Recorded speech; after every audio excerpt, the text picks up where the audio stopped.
We always say this, I know, but like these are actually the best brownies you're ever going to have. They're gooey, they're chocolatey, they're fudgy. They live up to every expectation you think a brownie should be.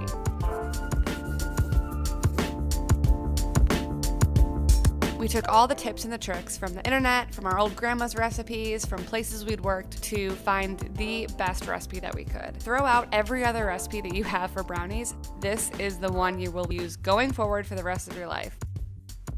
I'm not trying to like toot our own horn, but like beep beep, you know? All right, guys, as always, prep your tin. You know what to do, butter and parchment. So the first cooking job that I ever had was working for a pastry chef, and he made these incredible brownies. And when you start working in kitchens, they always say, like, write down the recipes because you're going to forget them later. And of course, I did not do that, but there are a few things that I remember from his recipe that I really wanted to incorporate into our brownie recipe. Obviously, good brownies need good chocolate. And the chocolate bar you want to use is dealer's choice. You can go for something really mellow, like a milk chocolate bar, or go into something really, really dark, like an 80% dark chocolate would work really well in here. We're going to double up on the chocolate, so we're going to use cocoa powder as well. Because we wanted a really rich, dark flavor and color, we went with the Dutch processed. You can use regular cocoa powder here, but we're always looking for that intense flavor, that intense color. The one on the left used regular cocoa powder. It's kind of drier on top and almost like too dense and fudgy on the bottom. We're adding a little bit of cocoa powder here. We're going to add even more later. Espresso powder just does a really great job of enhancing any chocolate flavor in a recipe. If you're worried about the caffeine, you can get a decaf powder as well. It's not going to taste like coffee or espresso, it's really just another flavor enhancer. When we add the hot melted butter to the chocolate, cocoa powder, and espresso powder, it's going to help melt everything down and dissolve, which is going to help keep our brownies really fudgy later on. Sugars, we have granulated sugar, and then when deciding between light brown and dark brown, the real difference here is that dark brown has more molasses, ergo more flavor. I don't even know what ergo means. Again, just wanted to knock your socks off with the flavor here, and dark brown was the right one for the job. And we're also going to add a bit of salt as it brings out the flavor in any baked good. So we're going to have 6 eggs. Always crack your eggs into a separate bowl in case you get any shell. Best way to remedy that is to use the eggshell. It breaks the surface tension and is the easiest way to get eggshell out of your eggs. You can start by adding 1 egg to the sugar just so you don't make a huge mess. Once you get it going though, you can add the rest of them. No big deal. You don't have to be like super careful like you would for a cake, for instance. So working for that pastry chef, one thing that he did with his brownies was he would beat the living crap out of the eggs and sugar and really, really incorporate tons of air. So much so that it would look like a super thick pancake batter almost. This is what happens when you don't beat the sugar and the eggs. Kind of just falls really flat, right?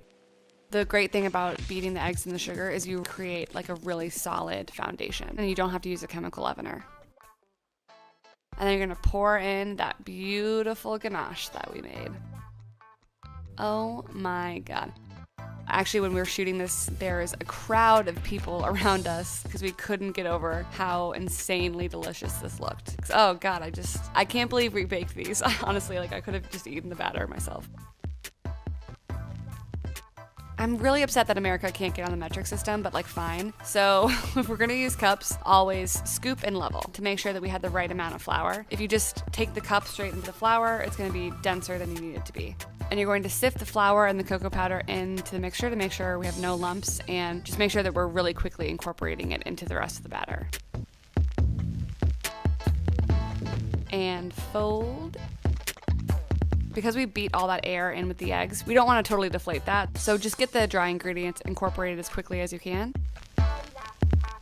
Pour the completed batter into your prepped tin. Smooth it out to make sure everything's pretty level.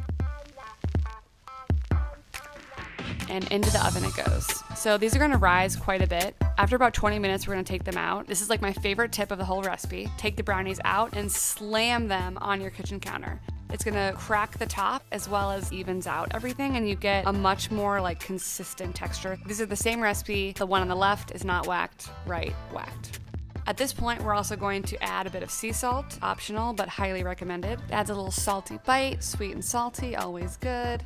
With a lot of baked goods, you'll stick a toothpick in and no batter remains, then you're good. It's kind of not the case with these brownies. You will have a good amount of kind of fudginess that comes out on the toothpick. Trust us, they've been in there for like 45 minutes. They're definitely cooked through. They're just fudgy. When they do cool down, they also will deflate quite a bit. It results in a really even texture all throughout. Again, I can't say fudgy enough. Like, I don't even like fudge, little known thing about me, but these brownies are like insane. I need to cut things nice. They need to be like a good, perfect square. It's so satisfying to see like a perfectly cut batch of brownies, obviously. Oh my gosh. A little tip too, it's to clean your knife after each cut. So you'll see a little bit of that fudginess comes off. They're fudgy, but they're not dense. And that is it. I mean, look at that texture. Look at it. This is like your go-to brownie batter. It's amazing as is, but you can also mix in anything that you want. More chocolate chunks, potato chips, pretzels. This is like a phenomenal, like standard brownie recipe, but feel free to go crazy and mix in whatever you want.